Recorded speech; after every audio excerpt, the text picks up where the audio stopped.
아버지, 오늘 주님의 힘이 아니면 주여 내가 평강으로 아무것도 할 수가 없습니다. 주여, 우리 안에 계획하는 것, 생각하는 것, 그리고 모든 것, 주님의 희생과 주님의 나를 위하여 비시는 그 기도 가운데 이루어지는 줄을 믿습니다.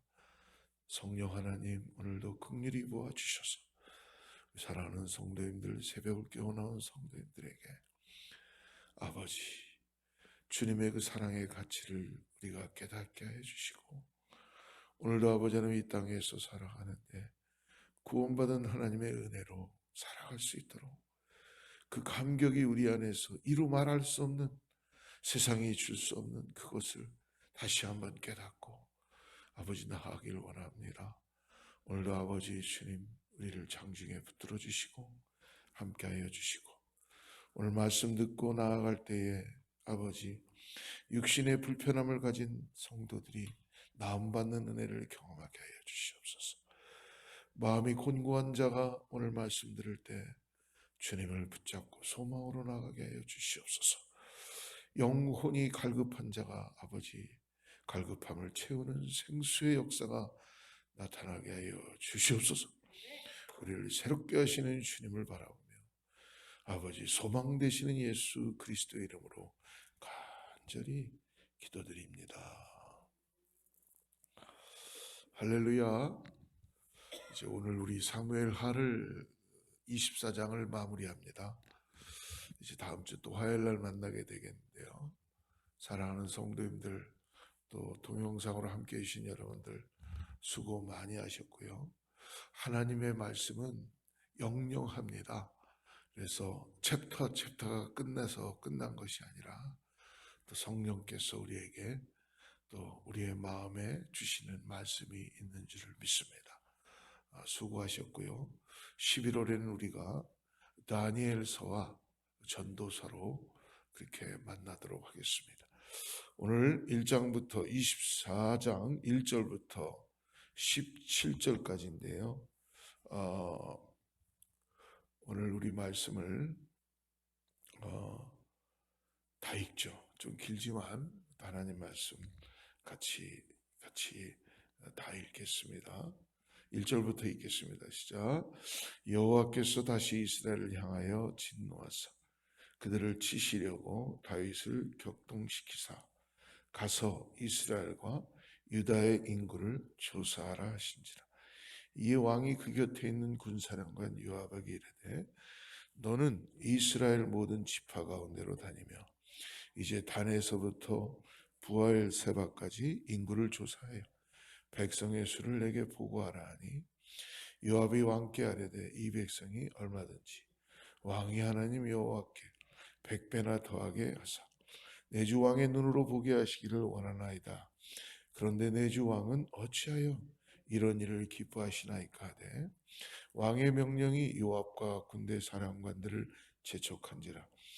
요압과 사령관들이 이스라엘 인구를 조사하려고 왕 앞에서 물러나 요단을 건너 갓 골짜기 가운데 성읍 아로엘 오른쪽 곳 야셀 맞은쪽에 이르러 장막을 치고 길르앗에 이르고 다딤 호시 땅에 이르고 또 다나이안에 이르러서는 시돈으로 돌아 두로 건교한 성에 이르고 히윗 사람과 가나안 사람의 모든 성읍에 이르고 유다 남쪽으로 나와 브엘세바에 이르니라. 그들 무리가 국내를 두루돌아 9달 20날 만에 예루살렘에 이르러 요압이 백성의 수를 왕께 보고하니 곧 이스라엘에서 칼을 빼는 담대한 자가 80만 명이요 유다 사람이 50만 명이었더라. 다윗이 백성을 조사한 후에 그의 마음에 자책하고 다윗이 여호와께 아뢰되 내가 이 일을 행함으로 큰 죄를 범하였나이다. 여호와여 이제 간구하옵나니 종의 죄를 사하여 주옵소서. 내가 심히 미련하게 행하였나이다 하니라.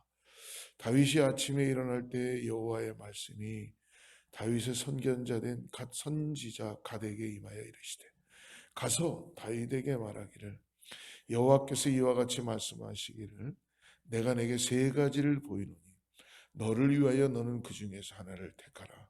내가 그것을 내게 행하리라 하셨다라 하시니 가시 다윗에게 이르러 아뢰어 이르되 왕의 땅에 7년 기근이 있을 것이니까 혹은 왕의 원수에게 쫓겨 석 달 동안 그들 앞에서 도망하실 것이니까 혹은 왕의 땅에 사흘 동안 전염병이 있을 것이니까 왕은 생각하여 보고 나를 보내신 이에게 무엇을 대답하게 하소서 하는지라.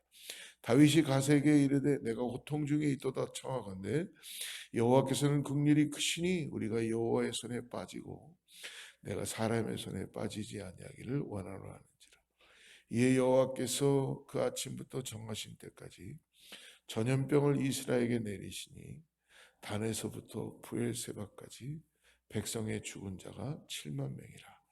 천사가 예루살렘을 향하여 그의 손을 들어 멸하려 하다니 여호와께서 이 재앙 내리심을 뉘우치시고 백성을 멸하는 천사에게 이르시되 족하다 이제는 내 손을 거두라 하시니 여호와의 사자가 여부스 사람 아리우나의 타작마당 곁에 있는지라. 다윗이 백성을 치는 천사를 보고 곧 여호와께 아뢰어 이르되 나는 범죄하였고 악을 행하였거니와 이 양무리는 무엇을 행하였나이까 청하건대 주의 손으로 나와 내 아버지의 집을 치소서 하니라. 오늘 24장의 마지막 들어와서 이제 하나님께서 이스라엘의 백성들을 안위하시고 인도하십니다. 어떻게 보면 우리 23장에서 어저께 이제 모든 것을 함께 하시는 하나님의 은혜를 다윗은 찬양했어요. 그리고 하나님만을 따라가는 믿음 가운데 세워지게 되죠. 그러나 사람인지라 여러분 항상 우리가 때때로 하나님 앞에 하나님을 인정하지 못하는 그런 시간들이 찾아올 때가 있다는 것입니다. 오늘 다윗은 결국 왕국이 안정되고 평안을 누리게 되는데 다윗은 갑자기 인구조사를 하고 싶은 마음이 생겼는데요. 이 마음을 하나님이 그의 마음을 격하게 했다라고 1절에 얘기하고 있어요. 즉 이 말을 우리가 잘 봐야 되는 게 하나님이 너 인구조사해 라고 한 게 아니라 다윗의 마음에 자기가 뭔가 숫자를 세고 싶은 마음이 갑자기 생기는 거예요. 그러니까 하나님의 마음이 그를 지금으로 얘기하면 흥분시켜서 그거를 발동하게 하는데 여기에는 사단의 계략도 있다는 것을 우리는 시간상 말씀을 다 나눌 수는 없지만 그런 관점으로 볼 수 있습니다. 하나님은 욥에게도 마찬가지죠.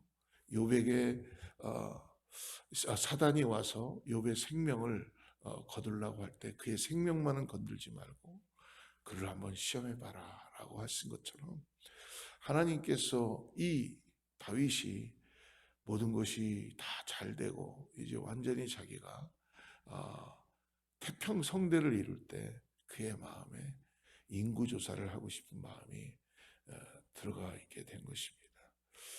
이 다윗의 의도는 무엇이었을까? 다윗의 인구조사가 심각한 범죄로 다시 드러나게 되고 그에 따라온 두려운 심판이 있다고 오늘 24장 마지막에서 말씀해 주고 있습니다.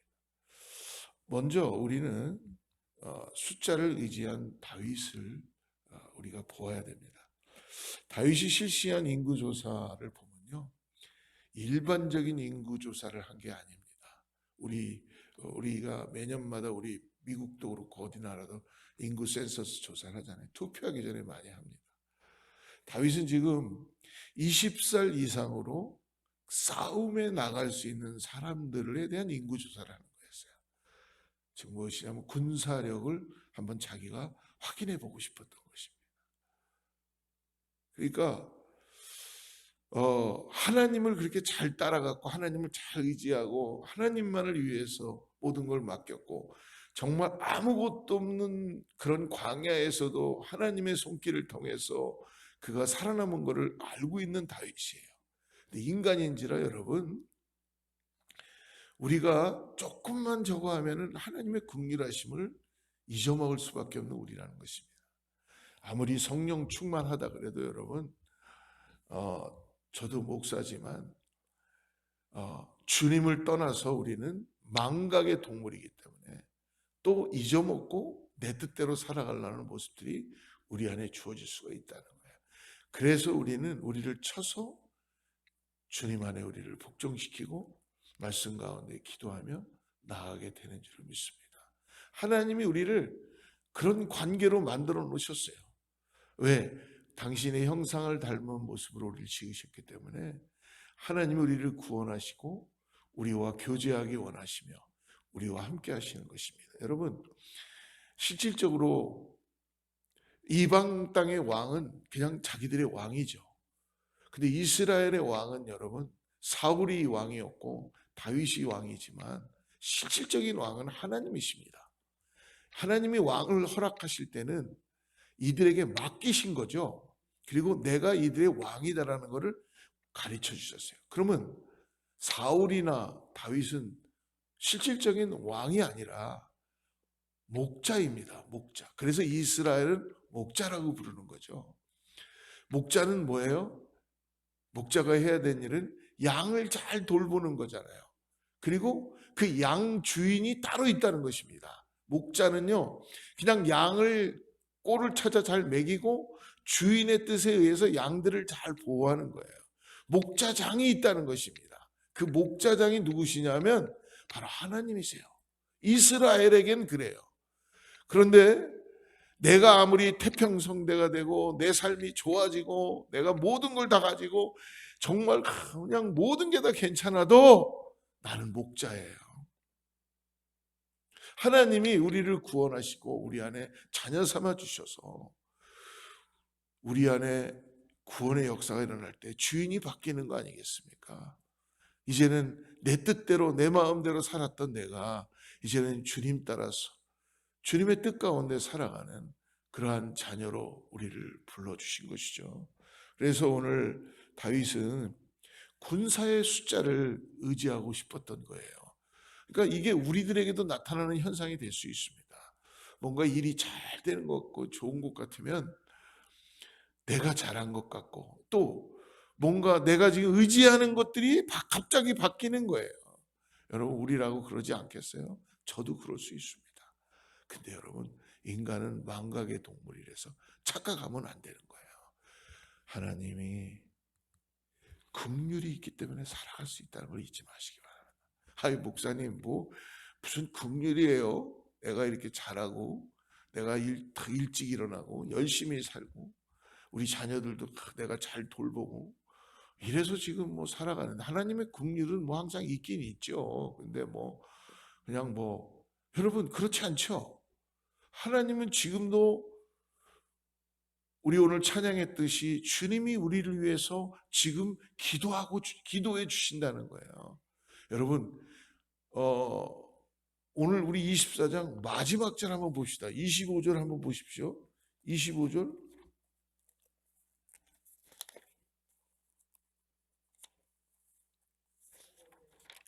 25절 같이 읽어보죠. 시작. 그곳에서 여호와를 위하여 제단을 쌓고 번제와 화목제를 드렸더니 이에 여호와께서 그 땅을 위한 기도를 들으시며 이스라엘에게 내리는 또 결국은 다윗이 돌이켜서 그 전에 그 24절에 보면요, 24절에 보니까 아리우나라는 사람이 왕께 자기의 것을 다 드립니다. 그리고 내 것으로 드리십시오. 그래서 왕이니까 다 주는 거예요. 근데 이제 다윗이 좀 정신이 들어오나 봐요. 그 사람 그걸 받지 않고 자기 걸 드려요. 내 하나님 여호와께 번제를 드리니 내가 이제 은 50세겔로 타작마당과 소를 샀어요. 이건 뭐냐면 하나님이 결국은 우리에게 긍휼을 베푸실 때에 여러분, 우리가 기도하는 것 예수님께서 지금 아버지께 비는 것 기도해 주는 것은요, that is true. 근데 여러분, 우리가 기도하면 하나님이 응답해 주십니다. 아멘. 근데 공짜로 해주세요. 맞아요. 그러니까 기도도 안 해. 근데 여러분, 공짜가 아니에요. 희생이 있어요, 희생이. 여러분, 하나님은 만물을 지으시고 창조하시고 절대자이세요. 근데 하나님도 여러분, 우리가 기도할 때에 기도 들어주시죠. 응답해 주시죠. 근데 하나님도요, 공짜로 해주시는 게 아니라, 표현이 어떤지 모릅니다, 희생이 있어요. 아니, 생각해 보세요. 내가 어디 가서 누구에게 뭘 원했는데 그 사람이 날 줄 때에, 사람도 뭘 주면 희생이 따르잖아요. 내 거를 내주는데 아깝잖아요.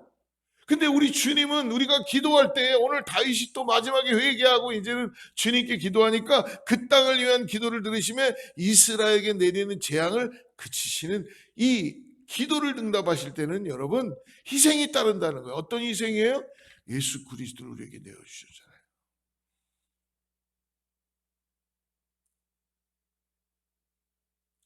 당신을 내어주셨어요. 저와 여러분이 기도할 때마다 하나님의 긍휼하심이 임하고 우리를 돌이키게 하시며 또 주님이 희생하시는 거예요. 거저 받았으니까 거저 준다고 하시지만 어찌 희생을 하지 않으시겠습니까? 사랑하는 성도 여러분, 오늘 그러므로 24장을 마무리하면서 꼭 잊지 마십시오. 하나님의 긍휼하심이 우리에게 임하고 있다는 것을 잊지 말아야 합니다.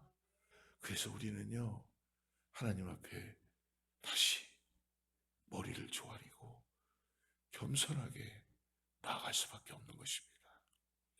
모든 그리스도의 몸의 공동체가, 교회의 일이, 나의 삶의 한 걸음 한 걸음이 여러분 하나님의 희생이라는 것을 꼭 잊지 마십시오. 우리는 그것을 그 어떤 거로도 갚을 수가 없는 것입니다.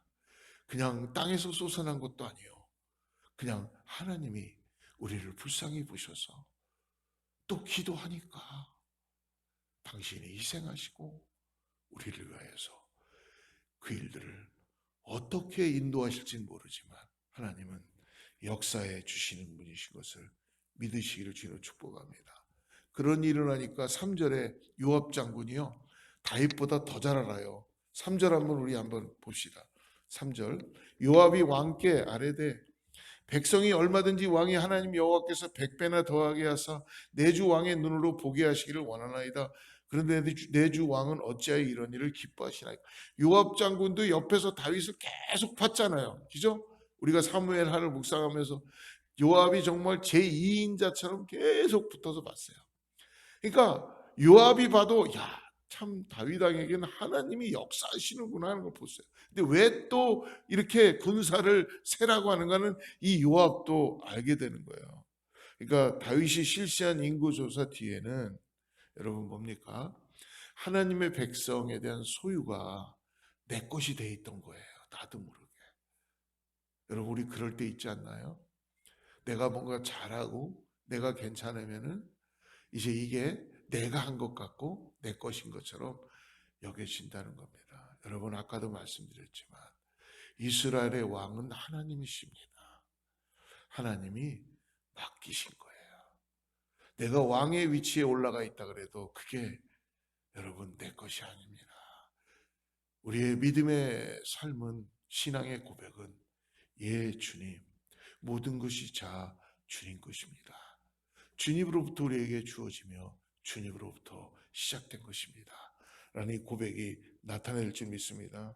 9절을 보십시오. 9절, 요압이 백성의 수를 왕께 보고하니 곧 이스라엘에서 칼을 빼는 담대한 자가 80만 명이요 유다 사람이 50만 명이었더라. 그러니까 130만 명의 군대가, 다윗은 지금 전쟁에 나갈 수 있는 군사를 딱 인구조사하고 자기의 마음에 자기 것이라고 생각하게 된 거예요. 하나님 그러나 그것을 깨닫게 하시며 다윗을 다시 징계하십니다. 사랑하는 성도 여러분, 사무엘 선지자가 다윗이 범죄했을 때, 찾아갔을 때 놀라운 말씀을 하죠. 시편의 51편에 보면 순종이 제사보다 낫다. 즉 무엇입니까? 우리는 오늘을 살아가면서 하나님 앞에 얼마만큼 순종할 수 있을까를 기도하며 나가시길 바랍니다. 그래서 하나님께서 선지자를 일으키십니다. 오늘 10절에 보면은 다윗이 백성을 조사한 후에 그의 마음에 자책했다고 합니다. 깨달은 거예요, 이제는. 참 인간이 이래요. 근데 여러분 감사한 거예요.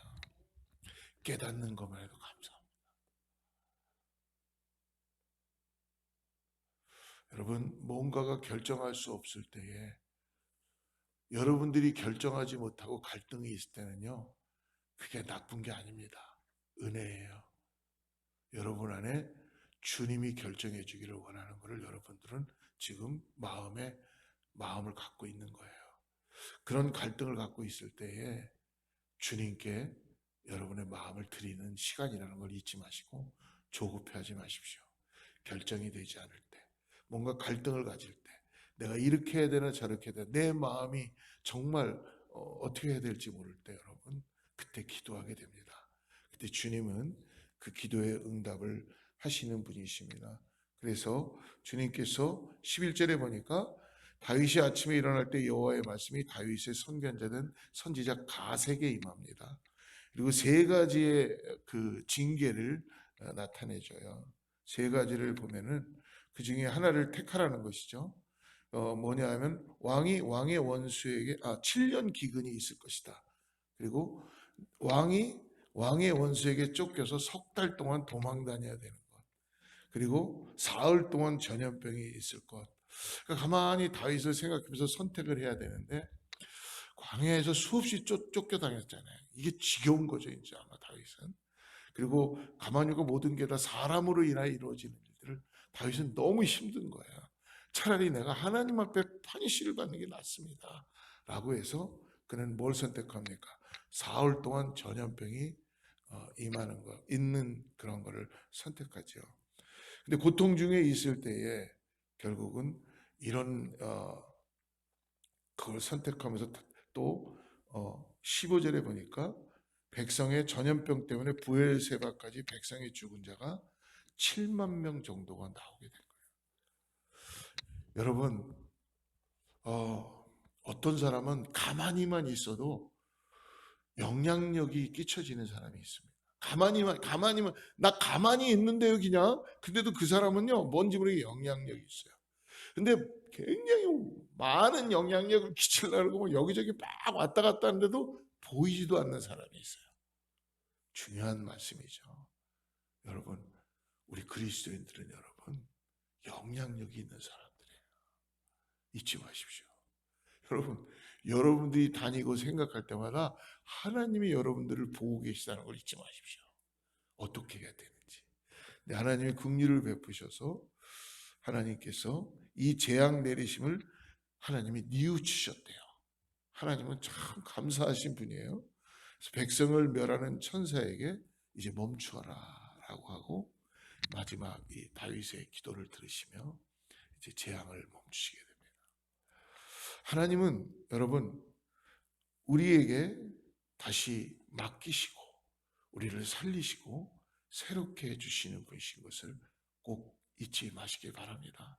오늘 여러분 좀 답답해도 힘들어도 내가 뭔가 결정이 안 돼도 여러분 절대로 내 심령 가운데 주님을 함께 하시는 것을 잊지 마시기 바랍니다. 그리고 여러분이 아무리 똑똑하다 그래도 여러분이 아무리 잘하는 것 같아도 여러분 오늘 기도하십시오. 기도하면 주님이 응답하시는데 아까 말씀드렸죠. 하나님도 희생하시는 거예요. 그래서 그러나 그 희생조차도 하나님은 불사하시고 우리에게 재앙을 멈추시며 다시 우리의 마음에 주님의 은혜로 우리의 삶의 역사하심을 보게 해주시는 분이십니다. 우리가 주님을 떠나면 우리는 항상 망각하는 존재들이에요. 생각해 보세요. 나이가 들면 들수록 여기서 전화번호 받았는데 돌아서면 바로 잊어먹는 게 우리입니다. 내가 오늘 점심을 뭐 먹었지? 저녁 때 잊어먹는 게 우리예요. 그거 여러분 나쁜 거 아니에요. 당연히 우리는 그래요. 그러나 하나님의 은혜는 우리가 잊을 수가 없어요. 정말이에요. 이거는 우리와 하나님과의 관계이기 때문에 여러분 하나님은 영으로 우리를 깨우치시고 깨닫게 하시고, 오늘도 그러시잖아요. 말씀을 통해서. 이게 언제 때 말씀이에요. 근데 이 말씀을 통해서 지금도 주님께서 우리의 마음을 깨우시고 긍휼로 임하시고, 내가 너와 함께한다, 내가 너에게 긍휼을 베푼다 라고 말씀해 주시는 것을 잊지 마시길 바랍니다. 오늘 여러분 주님께 의지하십시오. 주님을 붙잡으십시오. 다지 내가 믿고 있는 것 여러분 카운팅하지 마시고, 이제 한 거니까 우리가 주님 앞에 서는 그날까지 주님의 그 은혜를 깨닫고 나가는 우리 교회와 우리 모두가 되기를 주로 축복합니다. 오늘 꼭 기도하시길 바랍니다. 함께 기도하겠습니다. 하나님 감사합니다. 오늘 주님께서 다윗을 통해서 우리가 깨닫는 것은, 예 주님, 오늘도 다시 내 마음을 주님께 맞춥니다. 예 주님, 나는 목자입니다. 주님은 목자장이십니다. 나에게 맡겨준 가족, 자녀, 그리고 공동체, 이웃 다 아버지 주님 손에 의탁합니다. 하나님, 지금까지 인도해 주셨던 것처럼 오늘도 사랑하는 성도님들에게 긍휼을 베풀어 주셔서 지금까지 베풀어졌던 긍휼의 마음, 하나님께서 그 손길을 통하여 오늘도 인도될 수 있도록 은혜의 은혜를 더하게 하여 주시옵소서. 주님, 우리가 기도할 때마다 아버지가 응답해 주시고 희생하시는 그 은혜를 우리가 잊지 않도록 오늘도 기도합니다. 하나님, 하늘문을 활짝 열어주셔서 오늘 모든 성도들의 그 간절한 기도를 이미 아버지께서 응답하시고 역사하여 주실 줄 믿사오니, 하나님, 오늘도 주님 손 붙잡고 우리가 믿음으로 일어나며 나아갈 수 있도록 성령께서 우리에게 감동하여 주시고 감화하여 주셔서 아버지와 함께 동행하는 은혜의 삶이 될 수 있도록 축복하여 주시옵소서. 우리 앞에 어려운 일들과 생각하고 계획하고 결정해야 되는 일들이 매 순간순간 있지만, 주여 주님 손에 의탁합니다. 지혜를 주시고 길을 열어주시고, 하나님께서 가장 주님이 보실 때에 은혜가 될 수 있는 좋은 방법으로 이 교회와 사랑하는 성도님들의 삶 가운데 인도하여 주시옵소서. 주님 홀로 영광 받아 주시옵고 예수님의 이름으로 간절히 기도드립니다.